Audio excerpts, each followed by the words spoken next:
అభిప్రాయానికి అనుగుణంగా పాలన చేయడం ఎమ్మెల్యేల ప్రథమ కర్తవ్యం. తమ నియోజకవర్గ సమస్యల్ని అధినేత లేదా ముఖ్యమంత్రి దృష్టికి తీసుకువెళ్లి పరిష్కరించేలా చర్యలు తీసుకోవడం శాసనసభ్యుల విధి. కానీ ప్రజాభిప్రాయానికి వ్యతిరేకంగా వ్యవహరించడమే ఇప్పుడు ఉమ్మడి కృష్ణా జిల్లా తెలుగుదేశంలో వివాదంగా మారింది. జిల్లాల పునర్వ్యవస్థీకరణలో పెనమలూరు ఎమ్మెల్యే బోడే ప్రసాద్ వ్యవహార శైలి సీఎంకు ఆగ్రహం తెప్పించింది. అంతేకాదు, ప్రజాప్రతినిధి చెప్పినట్టు చేస్తారా లేక ప్రజల అభిప్రాయానికి అనుగుణంగా వ్యవహరిస్తారా అని మంత్రివర్గ ఉపసంఘంపై సీఎం సీరియస్ అయ్యారంటే వ్యవహారం ఎంత దూరం వెళ్ళిందో అర్థం చేసుకోవచ్చు. పెనమలూరు వివాదం వెనుక ఉన్న బ్యాక్గ్రౌండ్ స్టోరీ ఏంటో ఈ స్టోరీలో చూద్దాం. ఏపీ కూటమిలోని కొందరు ఎమ్మెల్యేలు ప్రజా అభిప్రాయానికి విరుద్ధంగా వ్యవహరిస్తున్నారన్న విమర్శలు వస్తున్నాయి. జనం కంటే తమ రాజకీయ స్వార్థమే ముఖ్యమని భావిస్తున్నారు. తమ వ్యక్తిగత ప్రయోజనాలకే ప్రాధాన్యమిస్తున్నారు. ఓట్లేసి గెలిపించిన జనం ఎలా పోతే తమకేంటి అన్న విధంగా వ్యవహరించడం విమర్శలకు తావిస్తోంది. కృష్ణా జిల్లా పెనమలూరు టీడీపీ ఎమ్మెల్యే బోడే ప్రసాద్ ఈ కోవలోకే వస్తారు. ఈ నియోజకవర్గాన్ని ఎన్టీఆర్ జిల్లాలో కలపాలన్న ప్రజాభిప్రాయానికి విరుద్ధంగా శాసనసభ్యుడు వ్యవహరించడం విమర్శలకు తావిస్తోంది.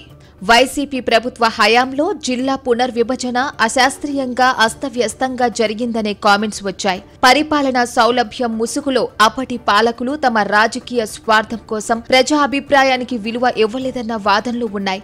13 ఉమ్మడి జిల్లాలను 26గా విభజించి ఎన్టీఆర్ జిల్లాతో పాటు మరికొన్నిటికి మినహా మిగిలిన వాటికి మౌలిక వసతులు లేవు. పార్లమెంట్ నియోజకవర్గాల వారీగా జిల్లాలను విభజించారు. ఇందులో భాగంగానే విజయవాడలో అంతర్భాగంగా పెనమలూరు నియోజకవర్గాన్ని కృష్ణా జిల్లాలో కలిపారు. పెనమలూరు, విజయవాడను వేరువేరుగా చూసే అవకాశం లేదు. తాడిగడప, కానూరు, పోరంకి వంటి ప్రాంతాలు అసలు విజయవాడలోనే ఉన్నాయి. పెనమలూరు నియోజకవర్గ ప్రజలు తాము ఎన్టీఆర్ జిల్లా పరిధిలోకి రావాలని ఏకాభిప్రాయంతో ఉన్నారు. అంతేకాదు, తమకు విజయవాడ అన్ని విధాలా సౌలభ్యంగా ఉంటుందని చెబుతున్నారు. కృష్ణా జిల్లా కేంద్రం మచిలీపట్నం వెళ్లి రావడం ఇబ్బంది అవుతోందని, దూరాభారంతో పాటు వ్యయ ప్రయాసాలు తప్పడం లేదన్న ఆవేదన ఈ ప్రాంత ప్రజల్లో ఉంది. ఈ నేపథ్యంలోనే కూటమి ప్రభుత్వం అధికారంలోకి వచ్చిన తర్వాత జిల్లాల పునర్విభజన చేయాలని నిర్ణయించి మంత్రివర్గ ఉపసంఘాన్ని ఏర్పాటు చేసి అధ్యయన నివేదికను తీసుకుంది. అయితే పెనమలూరు టీడీపీ ఎమ్మెల్యే బోడే ప్రసాద్ మాత్రం తమ నియోజకవర్గ ప్రజల అభిప్రాయాలకు విరుద్ధంగా నియోజకవర్గాన్ని కృష్ణా జిల్లాలోనే ఉంచాలని మొండి పట్టుదలకు పోవడం విమర్శలకు తావిస్తోంది. ముఖ్యమంత్రి చంద్రబాబు నాయుడు దగ్గర జిల్లాల పునర్విభజనపై సమావేశం జరిగినప్పుడు కేబినెట్ సబ్ కమిటీ సభ్యులు నూజివీడు, గన్నవరం నియోజకవర్గాలకు ఎన్టీఆర్ జిల్లాలో కలపాలని కోరుతూ విజ్ఞప్తులు వచ్చాయని సీఎం దృష్టికి తెచ్చారు. విజయవాడలో కలిసి ఉన్న పెనమలూరును వదిలేసి దూరంగా ఉన్న నూజివీడు, గన్నవరంను కలిపితే ప్రజల్లోకి ఎలాంటి సంకేతాలు వెళ్తాయని సీఎం మండిపడ్డారు.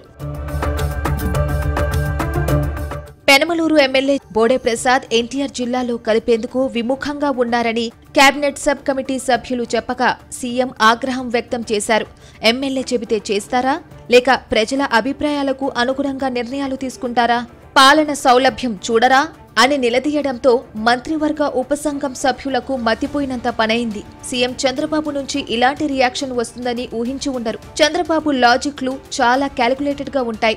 దీంతో కేబినెట్ సబ్ కమిటీ సభ్యులు పెనమలూరును ఎట్టి పరిస్థితిలో ఎన్టీఆర్ జిల్లాలో కలపాల్సిందేనని చెప్పారు. జోడే ప్రసాద్ మీద ఆధారపడి ప్రజాభిప్రాయానికి వ్యతిరేకంగా ఎలా నిర్ణయం తీసుకుంటారని సీఎం నిలదీయడంతో అందరూ సైలెంట్ అయ్యారు.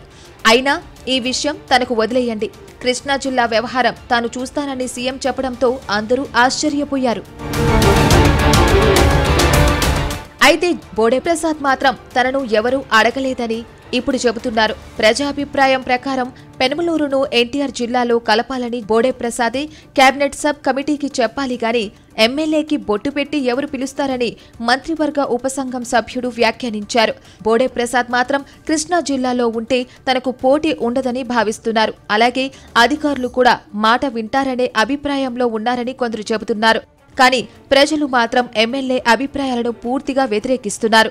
జిల్లాల పునర్విభజనలో బోడే ప్రసాద్ వ్యవహార శైలి ముఖ్యమంత్రికి సైతం ఆగ్రహాన్ని తెప్పించింది. సీఎం చంద్రబాబు అంతకుముందు శాసనసభ్యులతో విడివిడిగా నిర్వహించిన ముఖాముఖి సమావేశంలో మాట తీరు మార్చుకోవాలని బోడే ప్రసాద్ కు సూచించిన విషయాన్ని గుర్తుపెట్టుకోవాలి.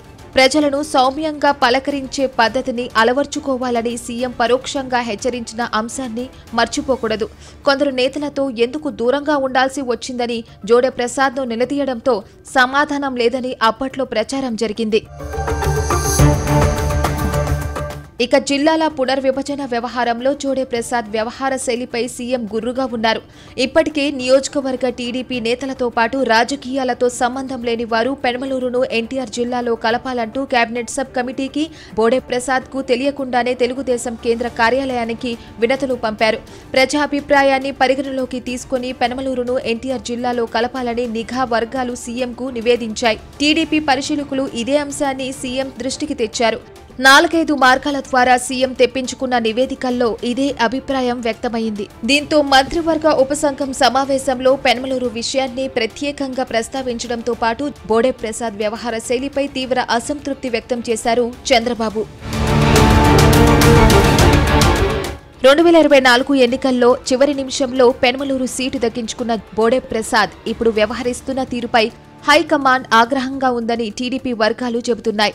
ఇందుకు పెనమలూరు నియోజకవర్గాన్ని ఎన్టీఆర్ జిల్లాలో విలీనం అంశంపై సీఎం వ్యాఖ్యలు ఉదాహరణ అని ప్రస్తావిస్తున్నాయి. నియోజకవర్గాల పునర్విభజన సమయంలో ఈ వ్యవహారాలన్నీ సెటిరైట్ చేస్తానని, ఎవరి స్థానం ఏంటో చూపిస్తానని సీఎం ఇటీవల కొందరు సీనియర్లు దగ్గర చేసిన వ్యాఖ్యలు ఇప్పుడు పార్టీలో చర్చనీయాంశంగా మారాయి. మరి పెనమలూరు టీడీపీ ఎమ్మెల్యే బోడే ప్రసాద్ తన పద్ధతితో పాటు మాట తీరును మార్చుకుంటారో లేదో చూడాలి.